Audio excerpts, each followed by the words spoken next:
What's up, Transformers fans? I'm Mondo, and this is week 48 of Moonbase 84's year-long celebration, celebrating 40 years of Grimlock and the Dinobots. So when we talk about the core Dinobot team, Sludge to me always seems like the odd bot out, the odd Dinobot out. He doesn't have as many figures as the other members of the team, and you rarely hear his name as someone's favorite Dinobot. I mean, I'm sure there are some fans out there that Sludge happens to be their favorite, and that's cool, but overall, he just seems to be like, okay, we have Grimlock, we have Slag/Slug, Swoop, and Snarl, and then, oh yeah, Sludge. So I wanted to highlight a Sludge figure for this week to give him some of his due. And I didn't want to do just the G1, so we're going to check out the Transformers Cyberverse Energon Armor Sludge. And of course, this whole time you've been looking at the Transformers Cyberverse Energon Armor Sludge. But now we're going to get a little deeper into him and check him out. Here he is holding his tail, which in robot mode is like his club weapon. So we'll take that off. Give me Sludge. We'll mention this stability in a minute. So there is his tail, which is configured to be his club weapon. Not a lot of paint. I mean, he is a Cyberverse character. I always say that I think the Cyberverse toys are fun, but you know, they're kind of basic. They're not very intricate or anything, but still fun figures. But you get some gold, some grays, and you get the handle. And then you just basically fold it away like so to be used later for Dino mode. And then we will take a closer look. Like I said, not a lot of paint going on, but you do get that nice, really nice blue that contrasts really well with the red plastic on the chest, along with the blue helmet for his head. And then you got his gray face with some nice blue eyes. Really pops though, this blue, and it makes the Autobot symbol pop as well and really clean.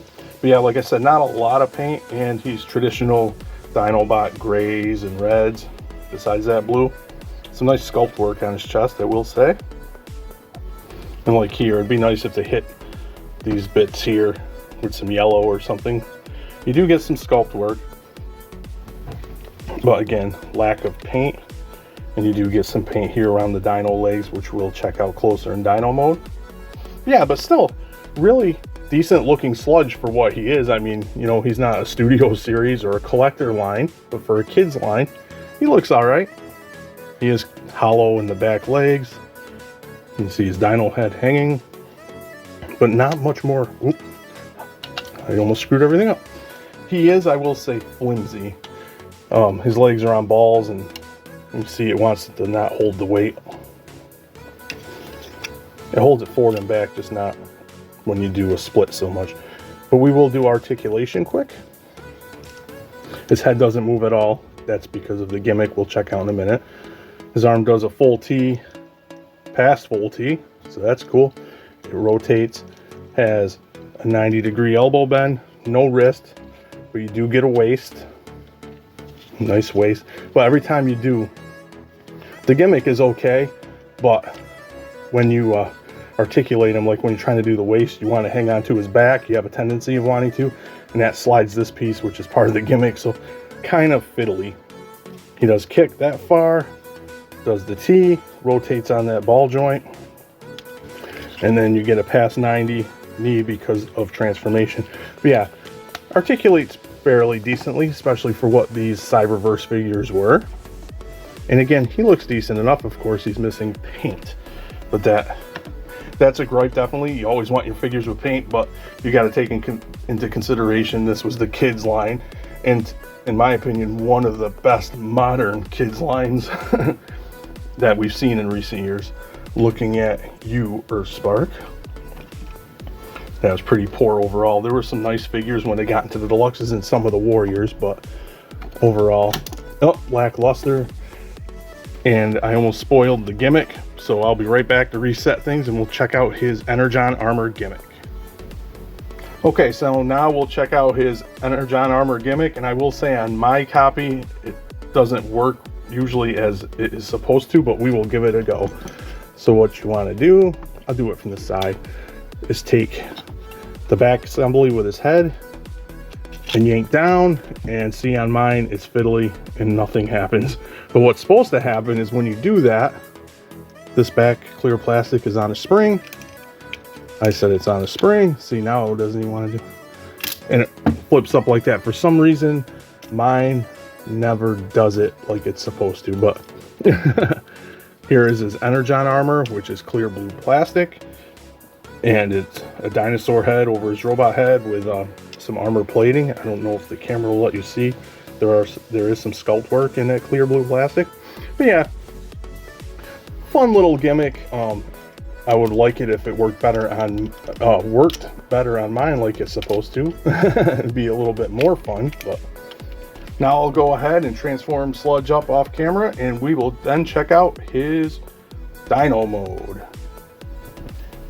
And here's Sludge all transformed up into his Dino mode, which, depending on which day of the week it is a Brontosaurus or an Apatosaurus. Scientists seem to still not be able to really come to a definitive conclusion if a Brontosaurus is a thing or that were they all Apatosaurs. So I call him a Bronapatosaurus. So there you go. We'll cover all the basics.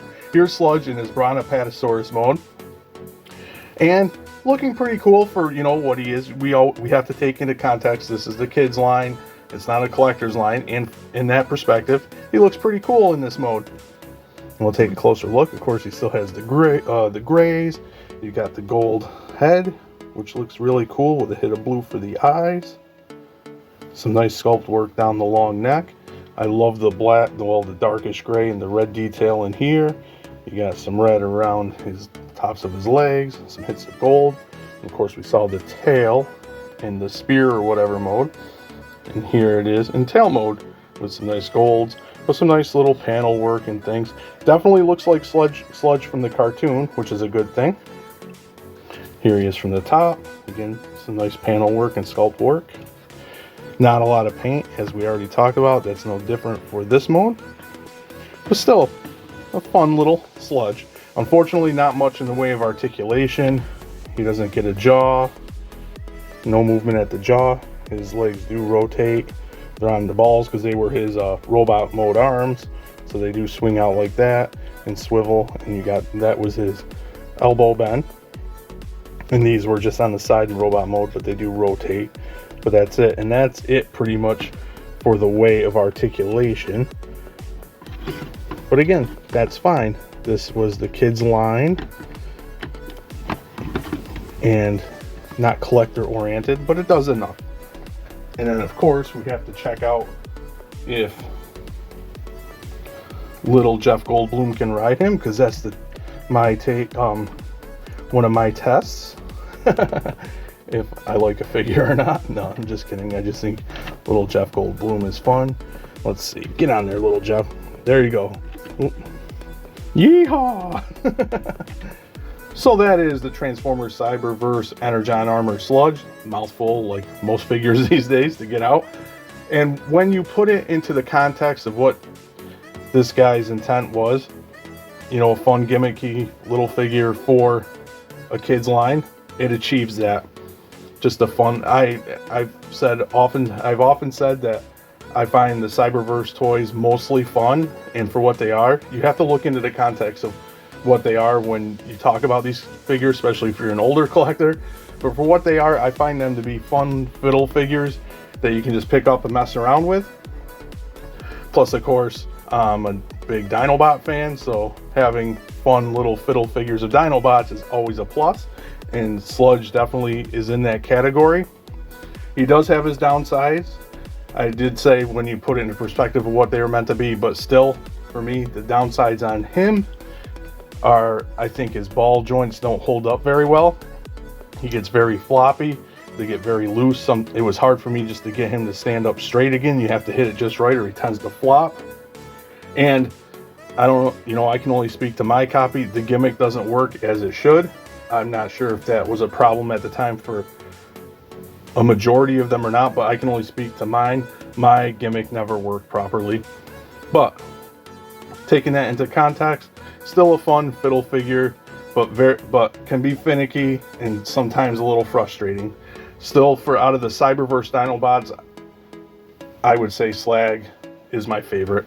I mean, he's just a cool all-around figure that could have been in a more mainline deluxe line, I think. That's how good I think the Slag is. But what this tells us, one thing we've learned though, or I've learned, is Sludge needs some more toys because he, like I said, he always seems like the odd man out. With that being said, this has been week 48 of our 40-year celebration, or our celebration celebrating 40 years of Grimlock and the Dinobots. Comment to tell me what you think, and until next time, thanks for docking.